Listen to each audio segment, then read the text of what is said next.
Bueno, hola a todos, espero que estén muy bien. Mi nombre es Alicia Cricorian soy psicóloga y psiconcóloga y hago parte del grupo de dolor y cuidados paliativos de la Universidad Pontificia Bolivariana en Medellín, Colombia. Y vengo a compartir hoy un tema relacionado con las redes de apoyo y la compasión en el contexto de los cuidados paliativos y obviamente pues de los pacientes con cáncer. Muy bien, vamos entonces a comenzar. Para eh, iniciar, pues hablaremos un poco sobre la enfermedad crónica y progresiva. Creo que todos conocemos pues que este tipo de enfermedades generan grandísimos retos pues y muchos esfuerzos de adaptación a quienes los viven y también a quienes acompañan pues el proceso, ¿cierto? Generan impacto emocional, generan muchas necesidades de autocuidado, hay múltiples tratamientos, ¿cierto? Que a veces son prolongados y generan pues mucha demanda de autocuidado y de adaptación.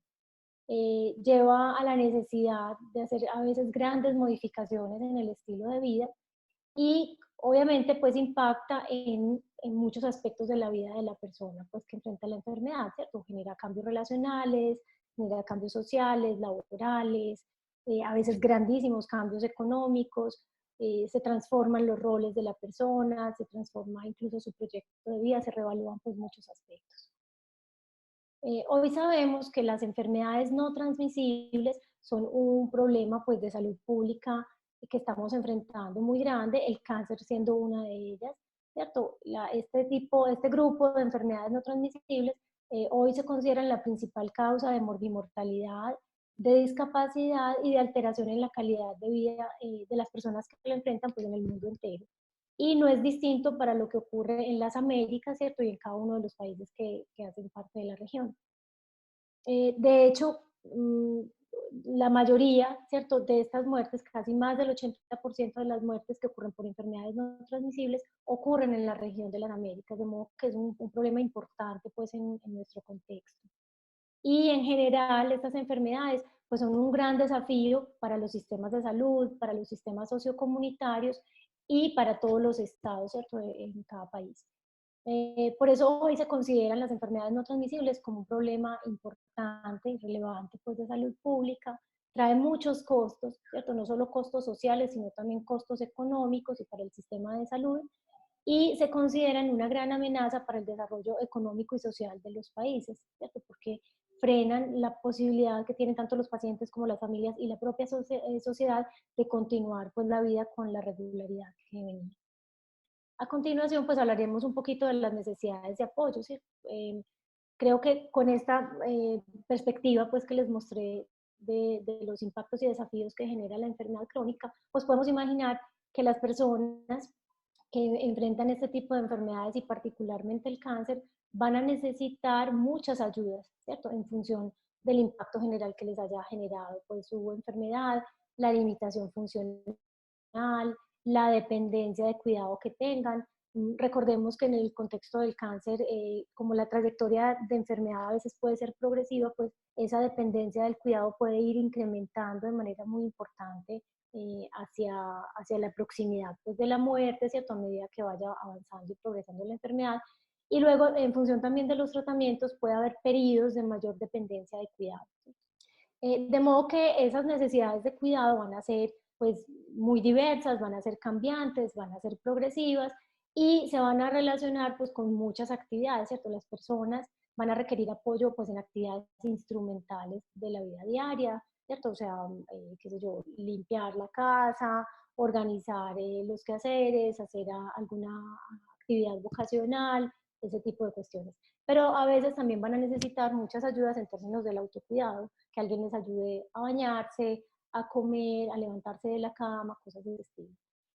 También las personas van a requerir a veces apoyo en términos pues, laborales, vocacionales y de entretenimiento. Y en la medida en que estén más dependientes de cuidado, pues su círculo social se va cerrando, entonces necesitan más apoyo para poder mantener esas interacciones que son tan importantes.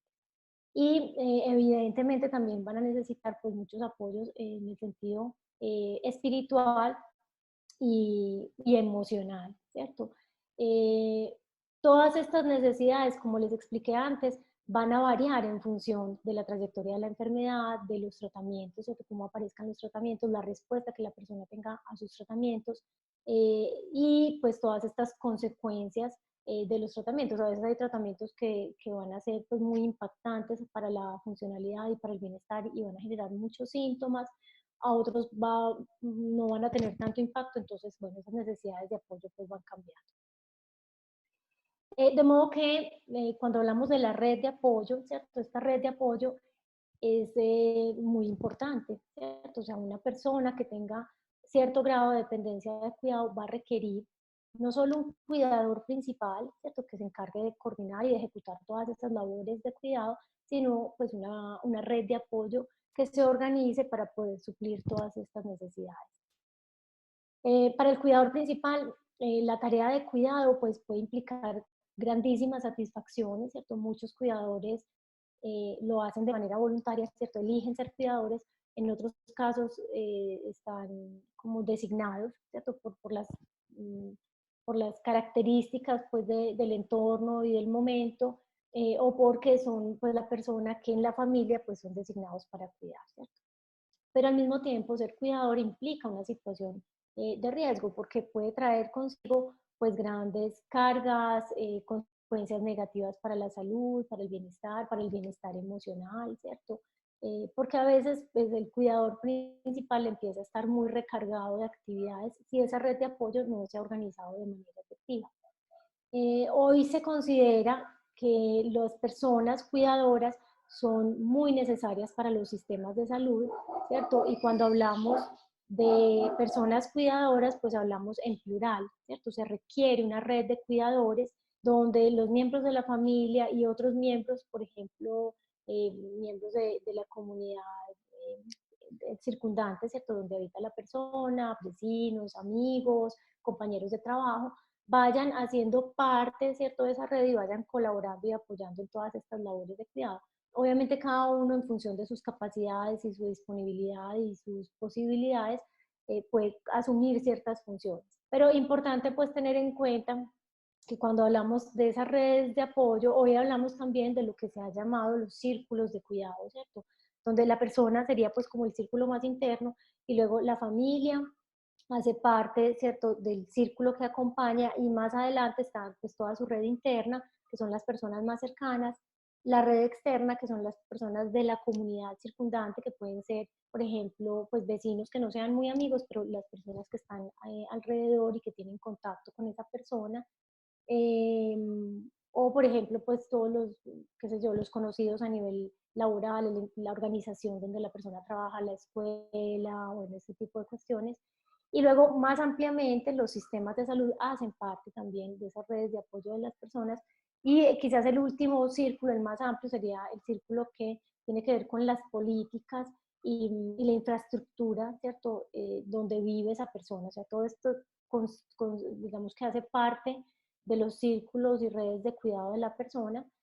Y es muy importante tener esto en cuenta porque el sistema de salud es uno de los sistemas que hace parte de esos círculos de cuidado o redes de apoyo, ¿cierto? Entonces, se va a quitar ese protagonismo al sistema de salud y vamos a entender que las redes de cuidado son mucho más amplias que esas, por ejemplo, los equipos asistenciales o los profesionales de salud pues, que acompañan al paciente. De modo pues que esa red de apoyo eh, está siendo cada vez más importante y no solo el acompañamiento continuado que hace esa red de apoyo, sino que a veces las redes de apoyo no saben cómo cuidarse, no saben cómo cuidar en el contexto de ciertos aspectos específicos o ciertas enfermedades específicas. En el caso del cáncer, digamos que a nivel social ya es más conocida la enfermedad, pero todavía quedan muchos cuestionamientos y preguntas en torno a la enfermedad y no siempre las personas saben cómo apoyar efectivamente. De modo que esta red de apoyo va a requerir unos ciertos grados de entrenamiento. Algunas personas o algunos miembros de la red pues van a requerir más entrenamiento, otros quizás menos, pero definitivamente esta red de apoyo debe crecer y adaptarse en función de las necesidades que vayan apareciendo en los diferentes momentos de la trayectoria de la enfermedad. Muy bien. Vamos a hablar un poco entonces que estas redes de apoyo van a ser esenciales para que se logre esa continuidad de los cuidados. ¿cierto? Y continuidad me refiero a lo que sucede en el sistema de salud, ¿cierto? O sea, cuando el paciente es atendido en el sistema de salud y se proveen unos cuidados, lo que garantiza el bienestar de la persona es que esos cuidados tengan una continuidad en el contexto en el que la persona vive, ¿cierto? Y donde se desenvuelve y donde es cuidada.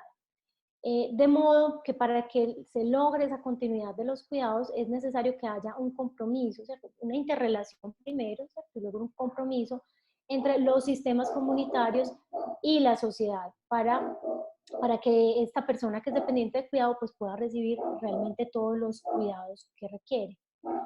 Esto va a implicar pues unos cambios de paradigma frente a los procesos de salud, de enfermedad, de cuidado.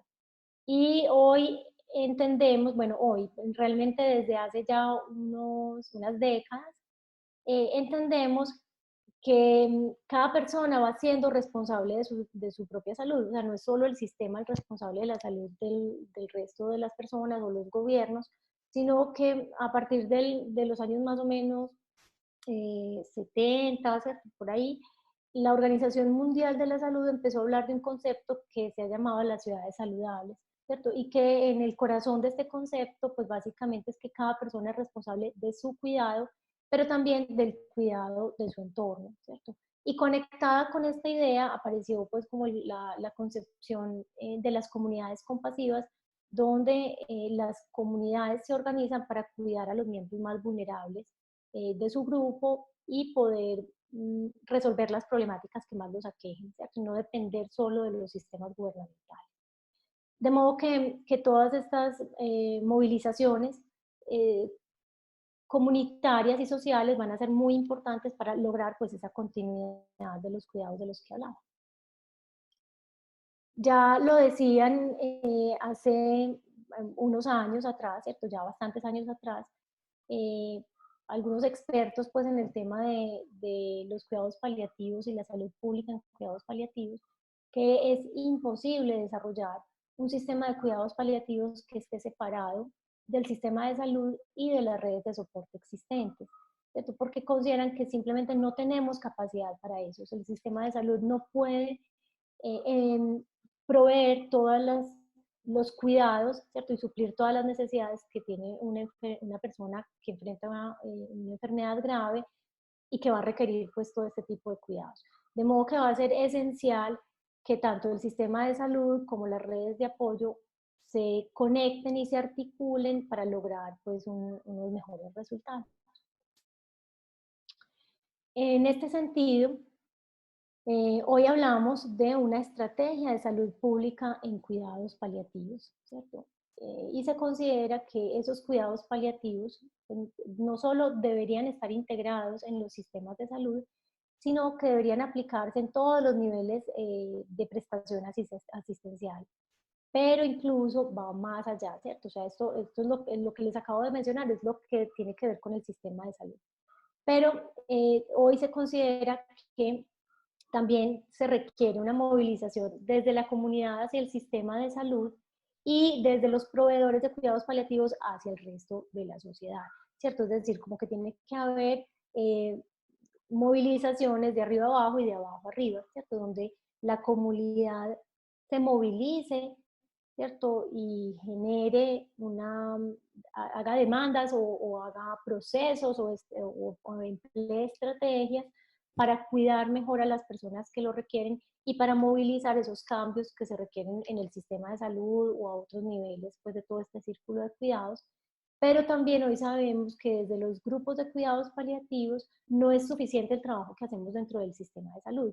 Entonces, estos equipos y estas instituciones han visto la necesidad de volcarse hacia la sociedad y emprender pues, procesos de interacción, de interrelación e incluso de capacitación.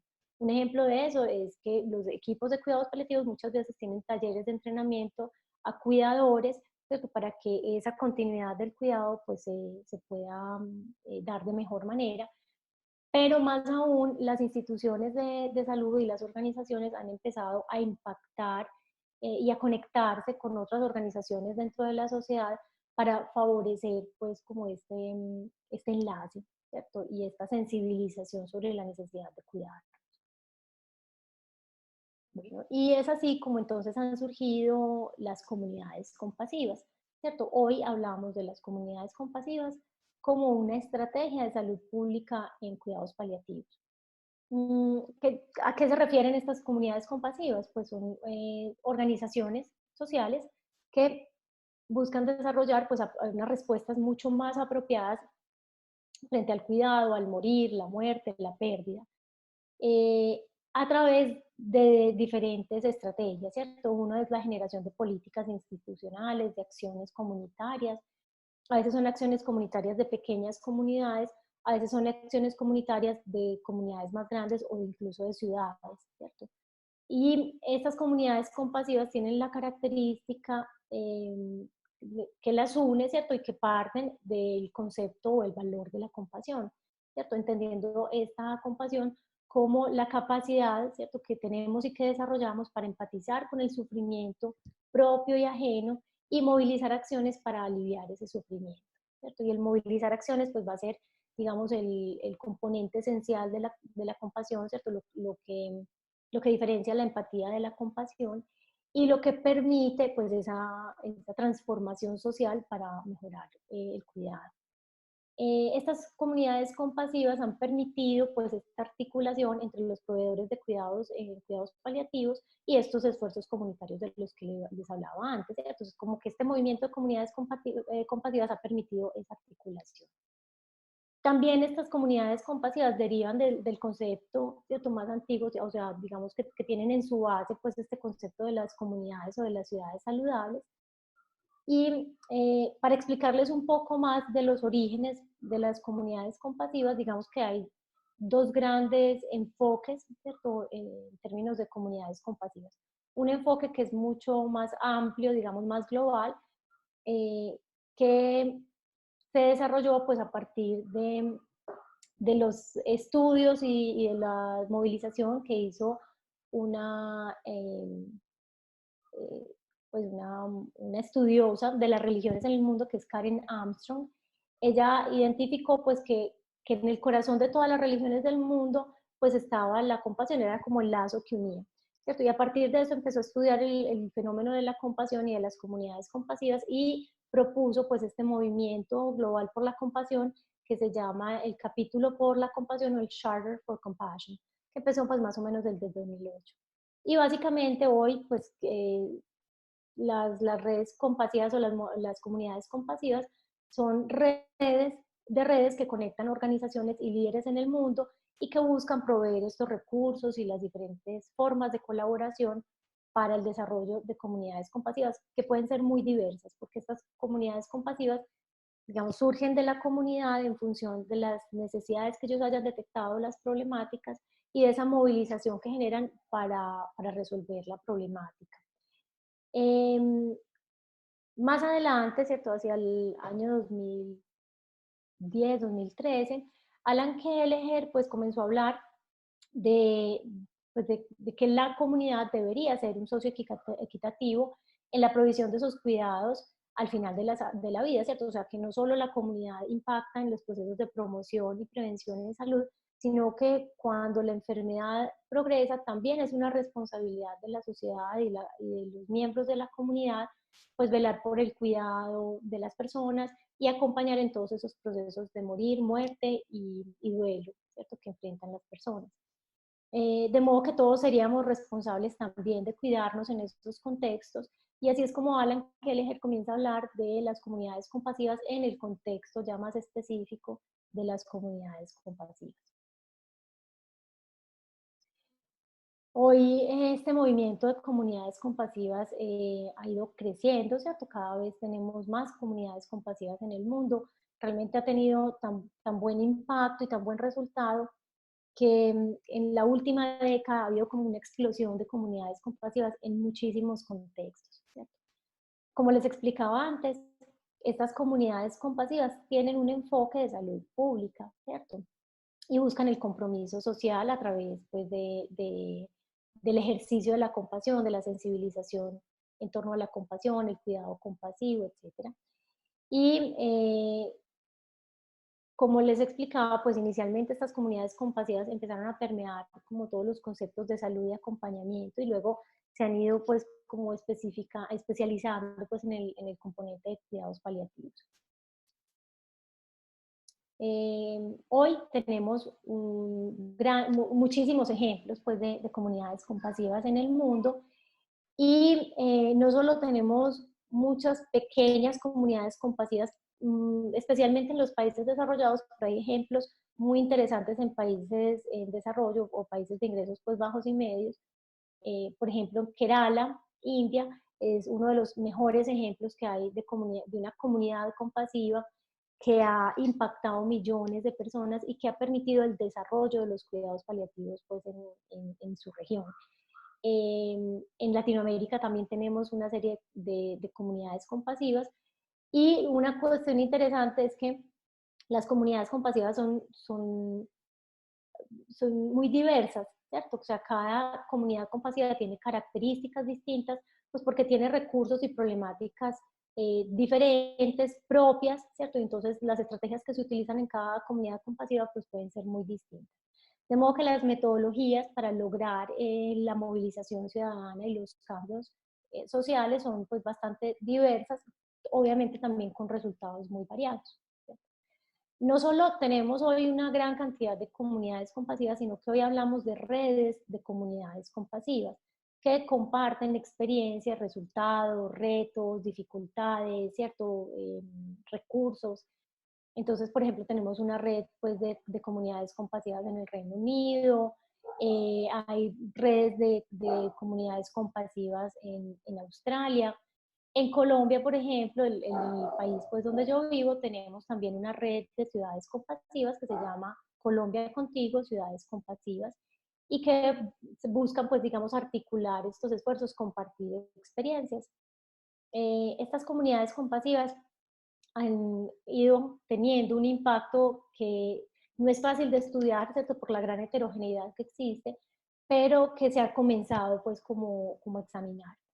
Y este impacto, pues digamos que se ha visto en tres aspectos grandes, ¿cierto? Uno es que las comunidades compasivas permiten generar diferencias en aspectos prácticos del cuidado para quienes los viven, es decir, esas personas que son dependientes de cuidado y sus cuidadores, cuando se conectan con redes compasivas, tienen acceso pues a muchos recursos y pueden resolver asuntos y necesidades prácticas del día a día que disminuyen, ¿cierto? De manera importante la sobrecarga, el sufrimiento, ¿cierto? Y le generan la sensación de estar conectados, ¿cierto? Con toda una comunidad que apoya.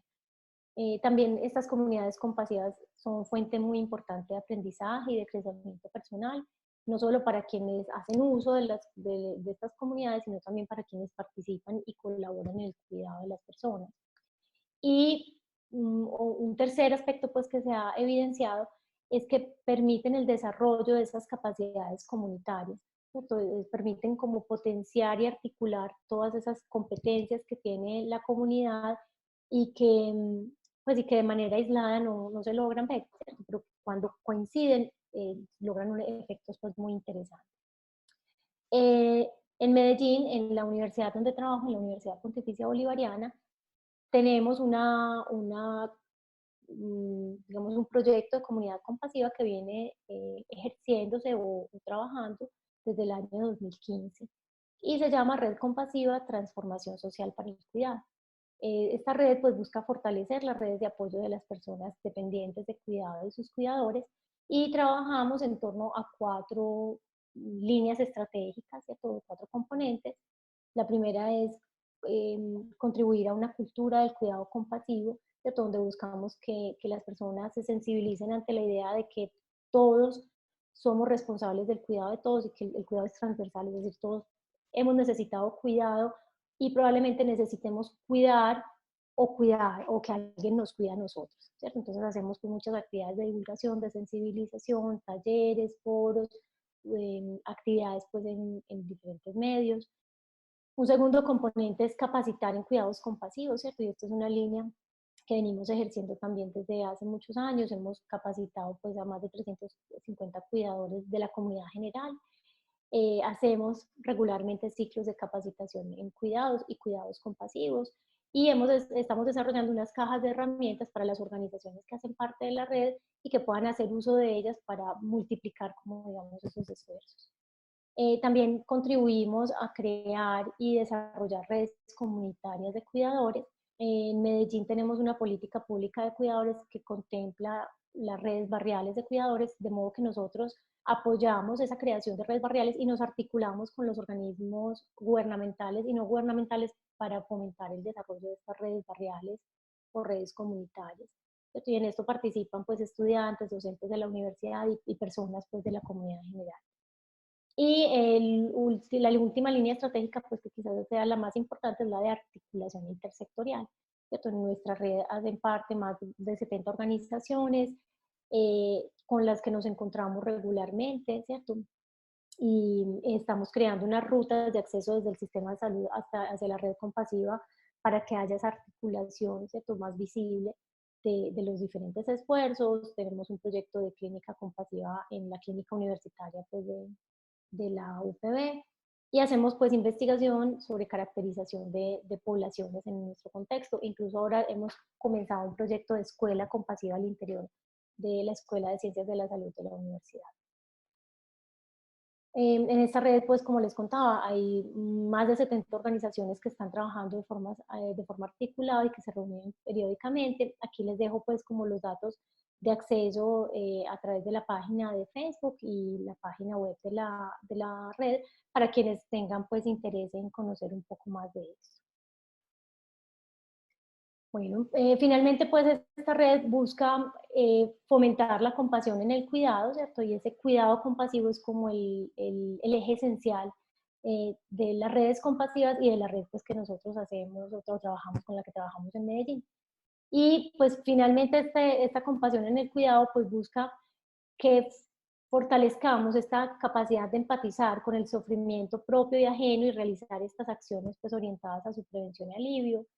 Hoy se considera la compasión en el cuidado o el cuidado compasivo pues central en todas las profesionales y las áreas que trabajan en servicios humanos y de salud. Eh, es definitivamente la compasión un valor esencial en el cuidado y se sabe que genera efectos terapéuticos muy positivos, no solo para el paciente y quien le cuida, sino también para los profesionales que acompañan desde el cuidado compasivo, ¿cierto? Incluso previene el burnout, ¿cierto? Mejora su satisfacción, mejora su capacidad para proveer pues, un buen cuidado. Obviamente trae pues mayor satisfacción y bienestar en los pacientes y en las familias y favorece pues estos vínculos terapéuticos que son tan importantes particularmente en el contexto de los paliativos. También se ha visto que la compasión como valor pues es esencial en los procesos de liderazgo y los procesos comunitarios porque cuando hay líderes compasivos pues esto genera en sus comunidades, ¿cierto? Mayor compromiso, mayor confianza, eh, más un ejercicio colaborativo pues como con mucho más impacto y mejores procesos de conexión social. Por lo tanto, hoy hablamos del entrenamiento en cuidado compasivo y en compasión como una forma de entrenamiento que es esencial para los profesionales de la salud y para muchos otros profesionales que tienen relación con el cuidado.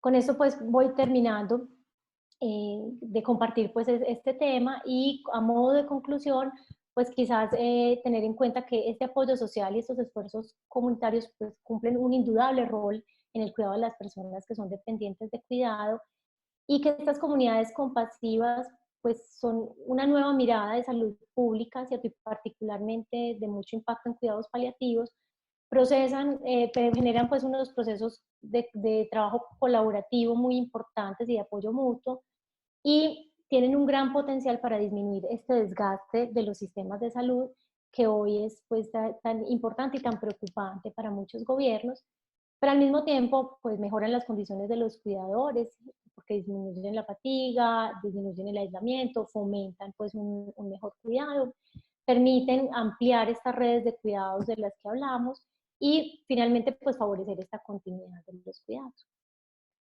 Les agradezco pues muchísimo por su atención, ¿cierto? Y por estar aquí. Les dejo mis datos de contacto y a través de la red compasiva para pues para quienes quieran conocer un poco más del proyecto o de esta temática y quienes quieran vincularse en este trabajo. Muchísimas gracias a todos.